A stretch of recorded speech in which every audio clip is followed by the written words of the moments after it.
ನಮಸ್ಕಾರ. HTV ನ್ಯೂಸ್ಗೆ ಸ್ವಾಗತ. ನಾನು ಅನುಪಮ ನೀಲೇಶ್. ಕಾಂಗ್ರೆಸ್ನಲ್ಲಿ ಭ್ರಷ್ಟಾಚಾರ ಇವತ್ತಿನಿಂದ ಆರಂಭವಾಗಿಲ್ಲ. 1948ರ ಜೀಪ್ ಹಗರಣದಿಂದಲೇ ಕಾಂಗ್ರೆಸ್ನ ಭ್ರಷ್ಟಾಚಾರದ ಪಯಣ ಆರಂಭವಾಗಿದೆ. ನೆಹರು ಕಾಲದಿಂದ ಆರಂಭವಾದ ಭ್ರಷ್ಟಾಚಾರ ಇಂದು ವಾಲ್ಮೀಕಿ ನಿಗಮದವರೆಗೂ ಬಂದು ತಲುಪಿದೆ ಎಂದು ಮಾಜಿ ಸಚಿವ ಶ್ರೀರಾಮುಲು ಆರೋಪಿಸಿದ್ದಾರೆ. ಭ್ರಷ್ಟಾಚಾರ ನದಿಯಂತೆ ಹರಿಯುವ ಪಕ್ಷ ಕಾಂಗ್ರೆಸ್ನ ಭ್ರಷ್ಟಾಚಾರದ ನದಿ ಎಂದಿಗೂ ಬತ್ತುವುದಿಲ್ಲ ಎಂದು ಕಿಡಿಕಾರಿದರು.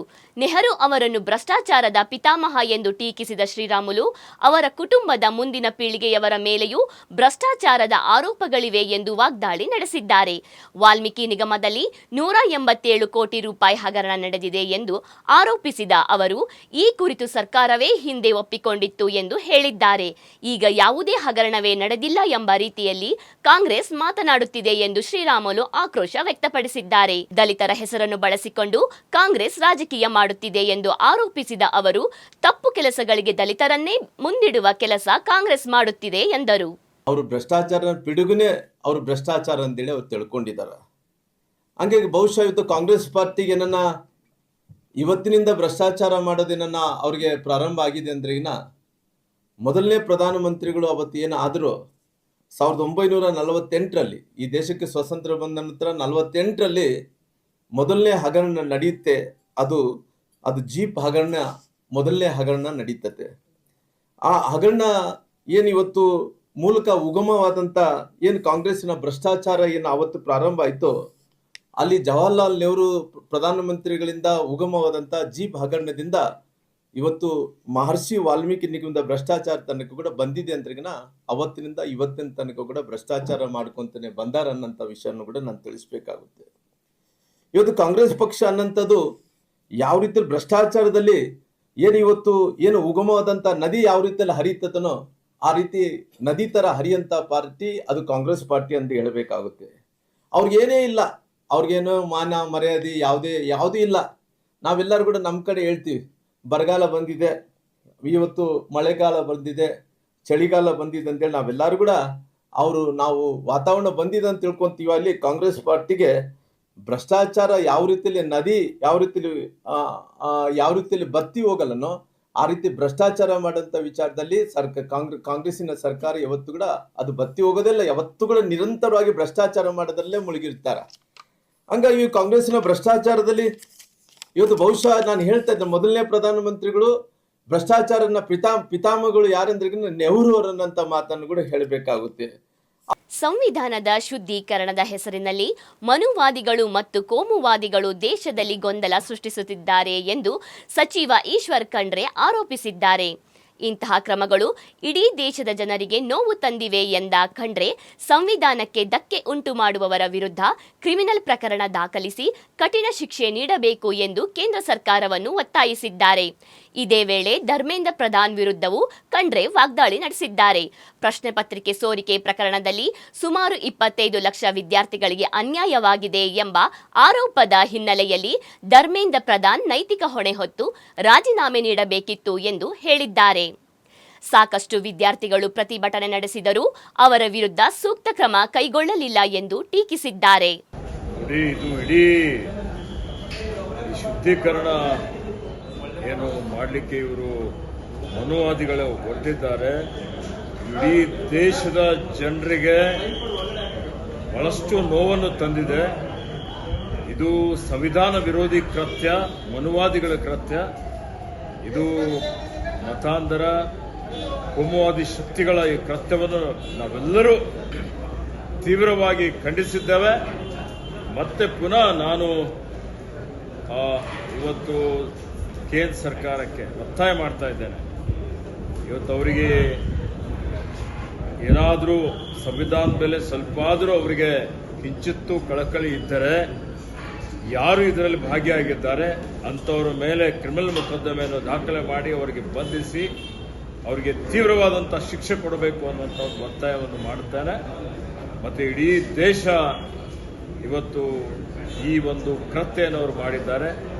ಅದರಿಂದ ನೋವಿನಲ್ಲಿ ಎಲ್ಲರೂ ಪಕ್ಷಾತೀತವಾಗಿ ಜಾತ್ಯತೀತವಾಗಿ ಎಲ್ಲರೂ ಅದರಲ್ಲಿ ಭಾಗಿಯಾಗಿದ್ದಾರೆ ಅನ್ನುವಂಥ ಮಾತನ್ನು ಹೇಳಲಿಕ್ಕೆ ಬಯಸ್ತೀನಿ. ಧಾರವಾಡದಲ್ಲಿ ಬಿಜೆಪಿ ಪ್ರತಿಭಟನೆ 3ನೇ ದಿನಕ್ಕೆ ಕಾಲಿಟ್ಟಿದೆ. ಸಚಿವ ಬಿ ನಾಗೇಂದ್ರ ರಾಜೀನಾಮೆಗೆ ಆಗ್ರಹಿಸಿ ಜಿಲ್ಲಾಧಿಕಾರಿ ಕಚೇರಿ ಮುಂಭಾಗದಲ್ಲಿ ಬಿಜೆಪಿ ನಾಯಕರು ಮತ್ತು ಕಾರ್ಯಕರ್ತರು ಧರಣಿ ನಡೆಸುತ್ತಿದ್ದಾರೆ. 3ನೇ ದಿನದ ಪ್ರತಿಭಟನೆಯಲ್ಲಿ ಸಂಸದ ಜಗದೀಶ್ ಶೆಟ್ಟರ್ ಭಾಗಿಯಾಗಿ ಪ್ರತಿಭಟನಾಕಾರರೊಂದಿಗೆ ಧರಣಿ ಕುಳಿತಿದ್ದರು. ಸಚಿವ ಬಿ ನಾಗೇಂದ್ರ ಅವರನ್ನು ತಕ್ಷಣವೇ ಸಚಿವ ಸಂಪುಟದಿಂದ ಕೈಬಿಡಬೇಕು ಎಂದು ಬಿಜೆಪಿ ನಾಯಕರು ಆಗ್ರಹಿಸಿದ್ದಾರೆ. ತಮ್ಮ ಬೇಡಿಕೆ ಈಡೇರುವವರೆಗೆ ಹೋರಾಟ ಮುಂದುವರೆಸುವ ಎಚ್ಚರಿಕೆಯನ್ನು ನೀಡಿದ್ದಾರೆ. ಅಥವಾ ಅದೇ ಸಮುದಾಯದ ಒಬ್ಬ ವ್ಯಕ್ತಿ ಮಾಡಿದ್ರೆ ಮತ್ತೊಬ್ಬ ವ್ಯಕ್ತಿನ ಮಾಡಬಹುದಾಗಿತ್ತು. ಬಿ ನಾಗೇಂದ್ರನ್ನ ಯಾಕೆ ಮಾಡಬೇಕಾಗಿತ್ತು?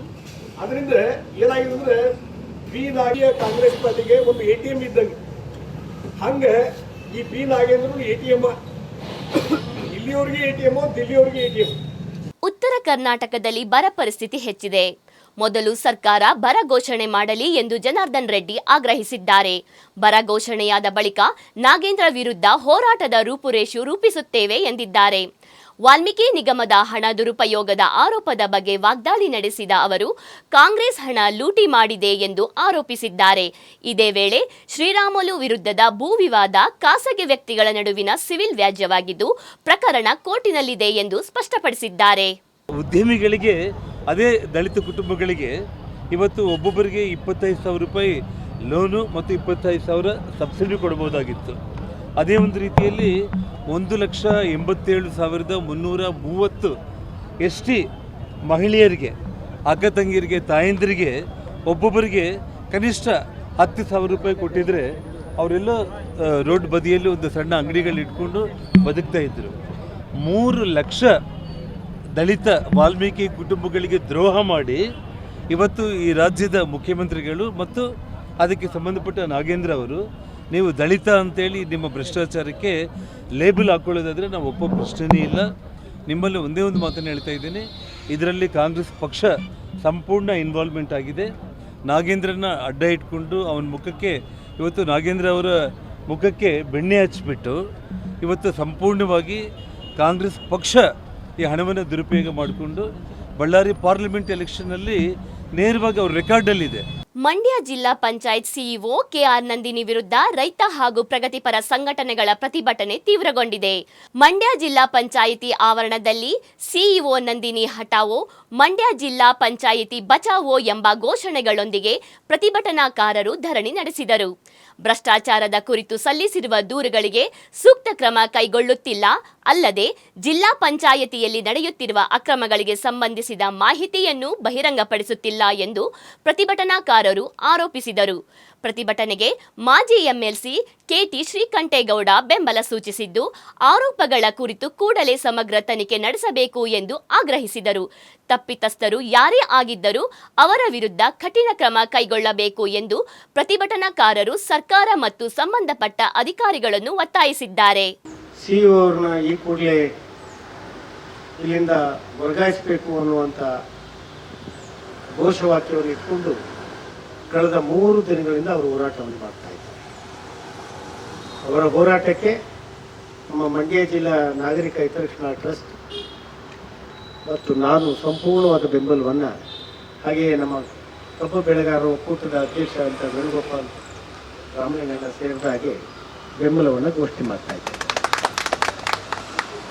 ಈ ಕೂಡಲೇ ಇಲ್ಲಿಯ ಶಾಸಕರು ಮತ್ತು ಉಸ್ತುವಾರಿ ಸಚಿವರು ಸರ್ಕಾರದ ಪರವಾಗಿ ಬಂದು ಇವರ ಅಹವಾಲನ್ನು ಕೇಳಿದೆ ಮತ್ತು ಜಿಲ್ಲಾ ಪಂಚಾಯಿತಿಯಲ್ಲಿ ಆಗಿರ್ತಕ್ಕಂಥ ಲೋಪಗಳ ಪಟ್ಟಿಯನ್ನು ಏನು ಮಾಡಿದ್ದಾರೆ ಆ ಕುರಿತು ಒಂದು ವಿಚಾರಣೆಯನ್ನು ನಡೆಸ್ತಕ್ಕಂಥ ಏರ್ಪಾಡಾಗಿದೆ. ಆ ಕುರಿತು ತನಿಖೆ ಆಗೋದಾದರೆ ಸತ್ಯ ಹೊರಬೀಳ್ತದೆ, ನ್ಯಾಯ ಸಿಗ್ತದೆ. ಏಕೆಂದರೆ ಒಂದು ಜವಾಬ್ದಾರಿತ ಸಂಸ್ಥೆ ಜಿಲ್ಲಾ ಪಂಚಾಯಿತಿ. ಇವತ್ತು ಜಿಲ್ಲಾಡಳಿತದ ಜೊತೆಗೆ ಜಿಲ್ಲಾ ಪಂಚಾಯಿತಿ ಜಿಲ್ಲಾ ಮಟ್ಟದಲ್ಲಿ ಅತ್ಯಂತ ಜವಾಬ್ದಾರಿಯುತವಾಗಿ ಕೆಲಸ ಮಾಡಬೇಕಾಗ್ತದೆ ಮತ್ತು ಜಿಲ್ಲೆಯ ಜನರಿಗೆ ಅವರು ಉತ್ತರವನ್ನು ಕೂಡ ಹೇಳಬೇಕಾಗ್ತದೆ. ಹಾಗಾಗಿ ಕಳೆದ 3 ದಿನಗಳಿಂದ ಇವರು ಸುಮ್ಮನೆ ಧರಣಿಗೆ ಕೂತಿಲ್ಲ.